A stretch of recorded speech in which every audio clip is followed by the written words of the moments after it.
తూర్పుగోదావరి జిల్లా కడియం నర్సరీలో కొత్త సంవత్సరాన్ని ఆహ్లాదకరంగా ఆహ్వానించాయి. పల్లా వెంకటేష్ నర్సరీలో రకరకాల మొక్కలతో 2026కి స్వాగతం పలుకుతూ తీర్చిదిద్దారు. 25 మంది కూలీలు 5 రోజుల పాటు శ్రమించి ఈ ఆకృతిని తెచ్చారని వెంకటేష్ తెలిపారు. అందరికీ ముందుగా నూతన సంవత్సర శుభాకాంక్షలు అండి. మా నర్సరీలో ప్రతి ఏటా కూడా ఈ నూతన సంవత్సరానికి వినూత్నంగా ఆహ్వానం పలుకుతుంటాం. అలాగే ఈ సంవత్సరం కూడా మొక్కల ద్వారాగా ఈ నూతన సంవత్సరానికి ఆహ్వానం పలుకుతూ 2026 అందరికీ కలిసి రావాలని, అందరికీ మంచి జరగాలని కోరుకుంటూ ఈ మొక్కల ద్వారాగా ఆహ్వానాన్ని ఇలాగ రూపుదిద్దామండి. మా ఈ నర్సరీలో ఈ ఏర్పాటు చేసిన కూర్పులో సుమారు లక్షలాది మొక్కలు యూజ్ చేసి 25 మంది కూలీలతో 5 రోజుల పాటు శ్రమించామండి.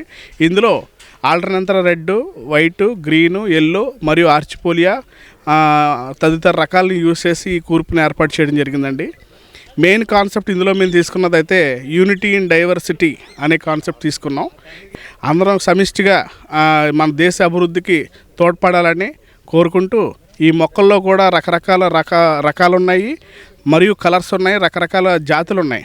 సో ఇందులో ఇవన్నీ కూడా కలిపి ఈ 2025 ఎంత అందంగా తీర్చిదిద్దామో మన దేశాన్ని కూడా మనం అలాగే తీర్చిదిద్దుకోవాలని ఒక చిన్న సందేశాన్ని ఇందులో ఏర్పాటు చేసి అందరికీ కూడా సందేశాత్మకంగా పంపిస్తున్నాం.